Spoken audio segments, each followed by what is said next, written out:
बाजारों के अंदर धमाका हो गया। फ्राइडे को निफ्टी ने खींच दिया और बैंक निफ्टी भी अपने ट्रेंड लाइन के पास में पहुंच गई है। और असली धमाका जिन्होंने किया है वो है सुनील सर। एफआईएस इंडिया से नफरत क्यों करते हैं, इस पर सुनील सर ने वीडियो बनाई थी और पूरा खेल पहले ही बता दिया था। अगर ये वीडियो आपने नहीं देखी है तो आपने कुछ नहीं देखा है, तो इस वीडियो के बाद जाकर जरूर देख लेना। लास्ट वीक से बार बार एक ही बात मैं आपको बोलता आ रहा हूँ, जो तेजी हमने 4 जून से 1 अगस्त तक देखी वो बाजारों में रिपीट होने वाली है। और लास्ट वीडियो मैंने आपको बताया था अगर 25,120 की जोन नीचे की तरफ ब्रेक नहीं होती है तो इसका मतलब है ऊपर का खेल शुरू हो गया है। और अब इसकी हायर साइड संभावनाएं भी है। और जैसा हमें सुनील सर से मैसेज मिला है तो इसका मतलब तो यही है, आने वाले दिनों में एफआईएस के भर भर के बाजारों के अंदर रुपए आने वाले हैं। वॉलेटिलिटी हो सकती है और हमने देखी भी है फ्राइडे को। और इसका सिर्फ एक सॉल्यूशन है, कंट्रोल क्वांटिटी के अंदर काम करना है और स्टॉप लॉस को स्ट्रिक्ट रखना है। और अभी के लिए मैं निफ्टी में एक ट्रेंड लाइन ड्रॉ कर देता हूं। अब इसका आप ध्यान रखना, अब जब तक ये ट्रेंड लाइन ब्रेक नहीं होती है तब तक हमारे बाजार ऊपर कंटिन्यू है और व्यू ऊपर का है तो डाउन साइड की बात करना बेकार है। बस इन्हीं लेवलों का आपको ध्यान रखना है, 25,120 या फिर ये ट्रेंड लाइन। अगर ये लेवल ब्रेक होते हैं तो इसके नीचे एक बार अलर्ट होना है। और फ्राइडे के दिन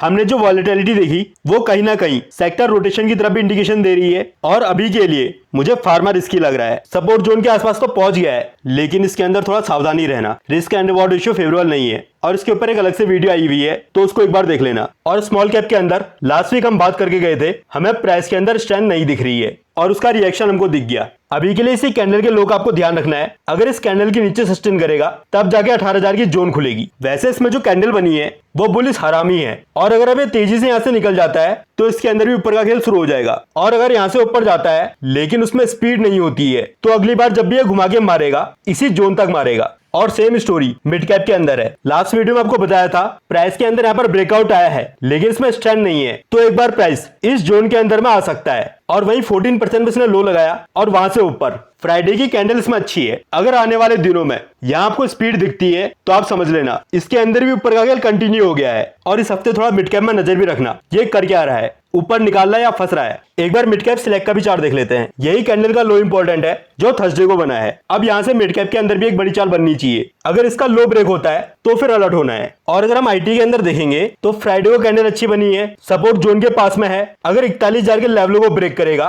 तब 37,800 की जोन तक आने की संभावनाएं हैं। अभी मुझे लगता है आईटी के अंदर ऊपर का गेम बचा हुआ है। अगर यहाँ पर आया तो यहाँ एनालाइज करेंगे, ये बेस्ट लेवल होंगे। लेकिन अगर 41,000 के नीचे नहीं आता है, यहीं से रिवर्स हो जाता है तो यहां से भी इसके अंदर बड़ी चाल बन सकती है। शॉर्ट टर्म के अंदर इसमें खेल ऊपर का ही है लेकिन लॉन्ग टर्म का जो मैंने व्यू शेयर किया है उसे देख लेना। अगर एक भी स्टॉक आईटी का है, आईटी में इन्फोसिस और विप्रो के ऊपर केस स्टडी आई हुई है, अगर आपको जाकर देखनी है तो आप उसे भी देख सकते हैं। और इन्फोसिस के अंदर कल की कैंडल अच्छी बनी हुई है तो अगर इंडेक्स ऊपर रहा तो इसके अंदर भी ऊपर की एक अच्छी चाल दिख सकती है। और लास्ट में हम डिस्कस करते हैं बैंक निफ्टी को। असली खेल यही हुआ है और आपको क्या बताना, आपको सब मालूम है 61% के ऊपर हुआ क्या है। अब बैंक निफ्टी दोस्तों फाइनली अपनी मंथली ट्रेंड लाइन के पास में पहुंच गई है जहां से बार बार नीचे गिरती है। लेकिन एक रिक्वेस्ट है, शॉर्ट मत करना। अगर इस बार भी नीचे आया तो 49,000 के आसपास जो हमने लो लगाए हैं वो वापस से टेस्ट हो सकते हैं। लेकिन मैंने आपको एक बात और बोली हुई है, मुझे लगता है बैंक निफ्टी के अंदर ये ऊपर की ट्रेंड लाइन ब्रेक होगी और अगर ये ब्रेक हुई तो बहुत बड़ा गेम शुरू हो जाएगा। इसलिए अभी मेन फोकस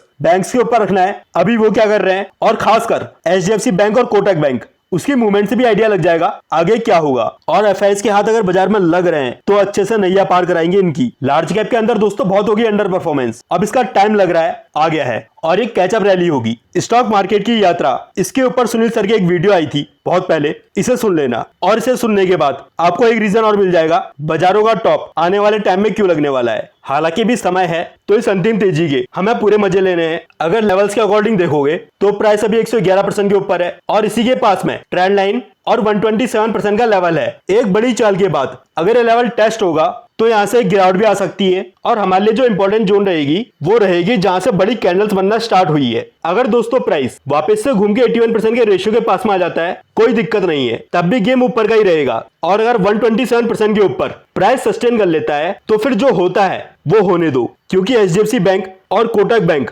दोनों बड़े टाइम फ्रेम से निकलने की कोशिश कर रहे हैं। और अगर दोनों की कोशिश सफल हो गई तो फिर बैंक निफ्टी के लिए हमको यही बोलना पड़ेगा, कोई रोक सके ना। लेकिन डिसिप्लिन को बहुत स्ट्रिक्टली फॉलो करना है। और जिन इंपॉर्टेंट वीडियोस के बारे में वीडियो मैंने बोला है उन्हें एक बार जाकर जरूर सुन लेना। ज्ञान का सागर है सुनील सर, और जब वो ज्ञान फ्री में दे रहे हैं तो ले लो, वरना लाइफ टाइम कंफ्यूज रहोगे।